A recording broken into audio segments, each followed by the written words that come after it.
జై హరిహర. శ్రావణ మాసం వస్తుంది కదండి. శ్రావణ మాసం అంటే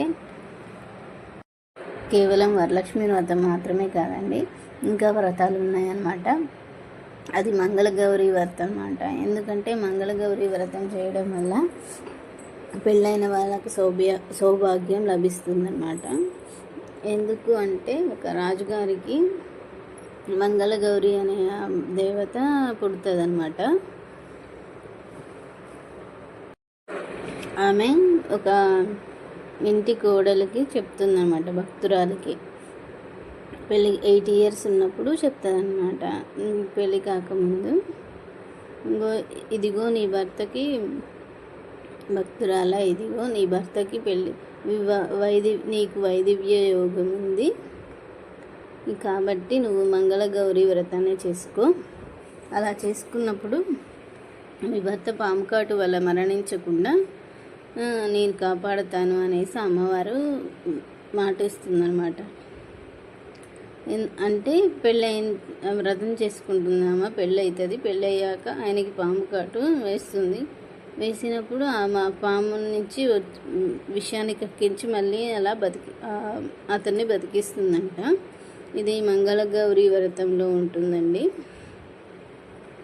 అలాగే అందుకోసం అనేసి అన్నమాట.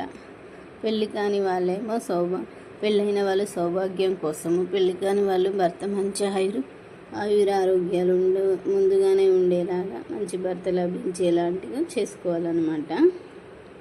పెళ్ళైన వాళ్ళకి మంచి ఆయుష్ లభించని భర్తకి ఆయుష్ ఆరోగ్యాలు అన్నీ ఉండాలని ఆడవాళ్ళు పూజిస్తూ ఉంటారన్నమాట మంగళగౌరి వ్రతాన్ని.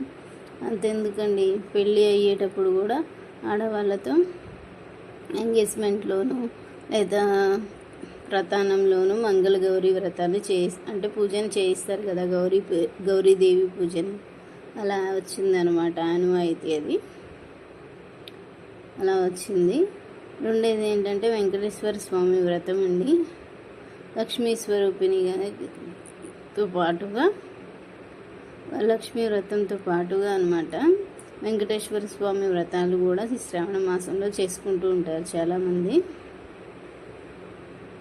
అలా జరిగేవి కొన్ని ఉన్నాయన్నమాట. అలాగే ఇంకోటి ఏంటంటే వరలక్ష్మి వ్రతం చేసినప్పుడు మనం అమ్మవారిని అలంకరిస్తాం, అన్నీ చేస్తాం, అన్నీ సిద్ధం చేస్తాం. కానీ ఒక మిస్టేక్ మాత్రం అందరం చేస్తూ ఉంటాం. అదేంటంటే అమ్మవారిని మనమే ఆడవాళ్ళం అలంకరించుకున్నాకేంది, అద్దం ముందు నుంచి అలంకరణ అయిపోయిందాక రావం కదా. అలాంటిది అమ్మవారిని మనం అంతా అలంకరించాక ఒకసారి అమ్మవారి కళ చూపించాలంట. నాకు తెలిసి ఇంతవరకు ఎవరు ఈ మిస్టేక్ జరుగుతూ ఉంటుందేమో అని అనిపిస్తుంది. అందుకోసమే చెప్తున్నాను, ఎవరైనా ఇలాంటి మిస్టేక్స్ చేస్తే సరిదిద్దుకోండి అనమాట.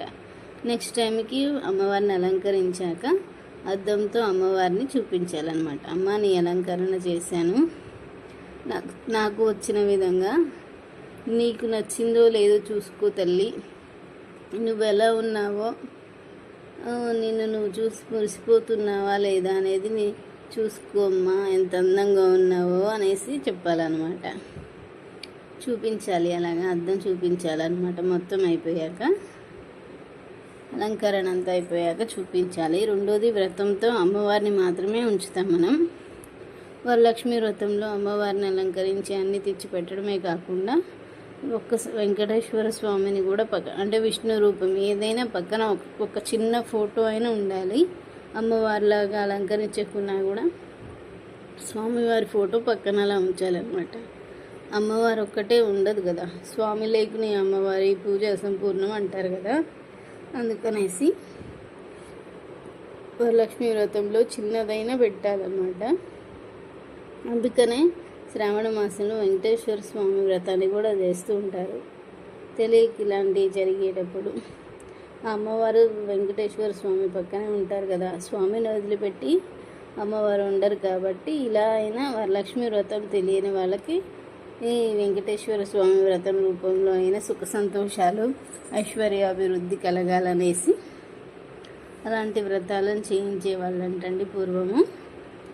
కాబట్టి వ్రతాలు చేసుకునేటప్పుడు చిన్న మూర్తి, విష్ణు అవతారం ఏదైనా ఒకటి పెట్టండి చిన్నది.